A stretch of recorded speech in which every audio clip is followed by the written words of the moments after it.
प्यारे दोस्तों, बहुत-बहुत स्वागत है आपका अपने चैनल यूजीसी नेट साहित्य दर्पण में।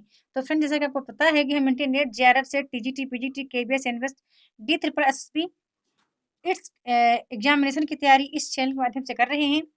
हमने कहा था कि हम रीत सिद्धि और रीतिबद्ध कवियों की महत्वपूर्ण प्रश्नोत्तरी करेंगे। कुछ पारिवारिक जिम्मेदारियों के कारण मैं फ्रेंड्स माफी चाहूंगी, वो प्रश्नोत्तरी हम लाइव कर नहीं पाए। पीडीएफ तो कई हमारे पास बने पड़े थे फाइल पीडीएफ, लेकिन मैं उनको ला नहीं पाई। बहरहाल चलते हैं, आज प्रश्नोत्तरी करते हैं।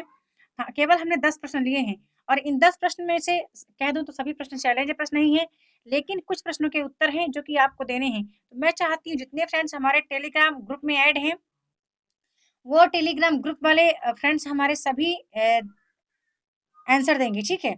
5 प्रश्नों के आंसर सभी लोग देंगे।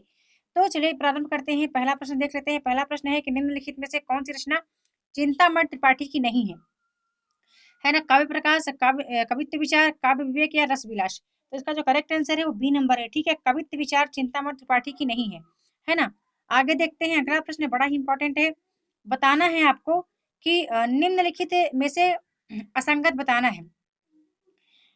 गंगा लहरी ग्वाल कवि, सुजान विलास सोमनाथ, रसार्णव सुखदेव मिश्र या सिद्धांत सार जसवंत सिंह। तो बता दूं, इसका जो करेक्ट आंसर है असंगत में से ए नंबर हमारा सही है। गंगा लहरी ग्वाल कवि की नहीं, यमुना लहरी ग्वाल कवि की रचना है, ठीक है ना? तो आप बताना मुझे गंगा लहरी किसकी है।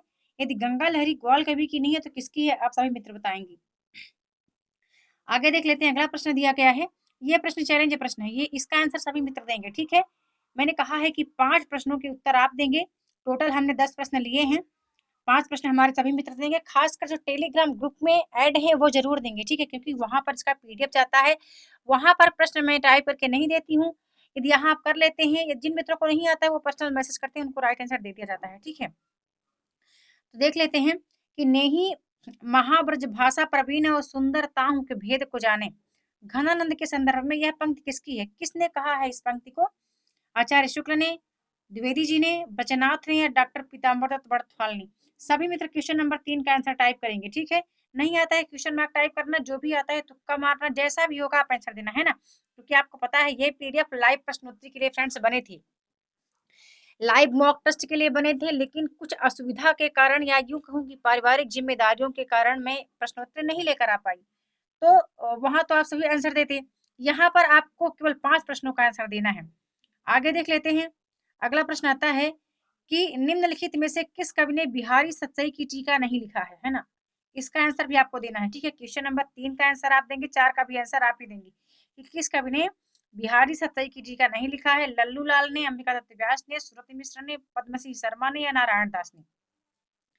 सभी मित्र इसका आंसर देंगे, है ना? आगे चलिए अगला देख लेते हैं।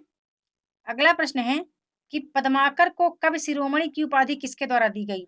आचार्य शुक्ल द्वारा, बिहारी लाल द्वारा, आचार्य हजारी प्रसाद द्विवेदी द्वारा या जयपुर नरेश प्रताप सिंह द्वारा। तो करेक्ट आंसर हमारा डी सही है। जयपुर नरेश प्रताप सिंह द्वारा उनको कवि शिरोमणि की उपाधि दी गई थी, पद्माकर जी को, ठीक है। आगे देख लेते हैं, अगला प्रश्न दिया गया है, इसका आंसर भी बताना है कि प्रेम की तन्मयता की दृष्टि से आलम की गणना रसखान और घनानंद की कोटि में ही होनी चाहिए। यह कथन आचार्य शुक्ल का किस रीतिकालीन कवि के लिए है ना? आलम, बोधा, घनानंद या द्विजदेव के लिए। तो बता दो, इसका आंसर आलम के लिए है, करेक्ट आंसर है। और इस तरह के बहुत ज्यादा प्रश्न बनने के चांस रहते हैं, तो उम्मीद करती हूँ कि आपने पांडे जी की पुस्तक को बखूबी पढ़ा होगा, क्योंकि वहां से प्रश्न बनने की ज्यादा चांस रहते हैं इकाई 2 से, है ना? आचार्य शुक्ल के जो भी कथन है रीतिकालीन कवियों के लिए, रीति मुक्त कवियों के लिए आप जरूर पढ़ना। खासकर घनानंद, बोधा, आलम ठाकुर के लिए उन्होंने क्या मत व्यक्त किए हैं, क्या अपने विचार व्यक्त किए हैं, वो आप जरूर देख लेना, है ना? अगला प्रश्न आता है कि देव की ध्वनि संवेदनशीलता समूचे रीतिकाल में अप्रतिम है। यह कथन किस आचार्य का है? ठीक है, इसका आंसर भी आपको बताना है कि देव की ध्वनि संवेदनशीलता समूचे रीतिकाल में अप्रतिम है, यह कथन किसका है? आचार्य शुक्ल का है, नामवर सिंह का, आचार्य द्विवेदी का या राम स्वरूप चतुर्वेदी का। ठीक है, सभी मित्र इसका आंसर देंगे, है ना?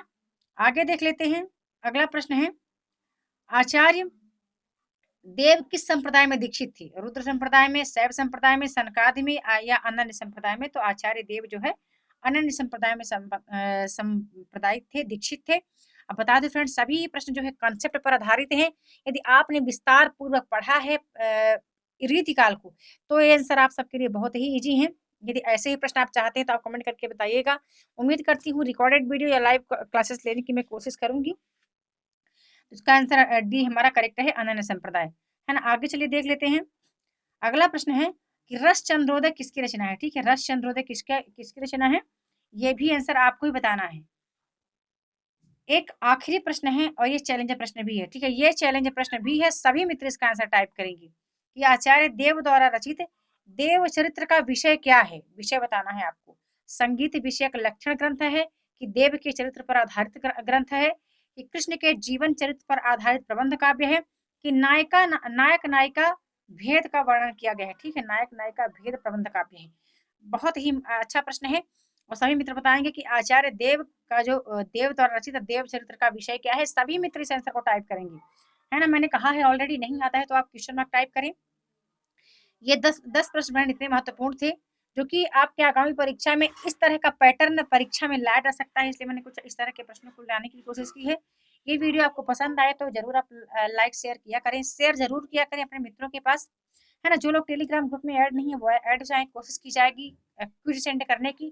प्रतिदिन हम 10 या 20 प्रश्नों का क्विज करेंगे हिंदी साहित्य से रिलेटेड, तो भी वहाँ आपको काफी बेनिफिट हो सकता है ना। मैंने कहा है 5 प्रश्नों के आंसर आप दीजिएगा, वो प्रश्न हमने भले बता दिए हैं। तो आज की वीडियो में बस इतना ही। जल्द मिलती हूँ नेक्स्ट वीडियो में न्यू टॉपिक के साथ। तो आपको आज की क्लास कैसी लगी लाइक और कमेंट के माध्यम से सेंड करें और वीडियो के साथ बंद रहने के लिए बहुत बहुत धन्यवाद।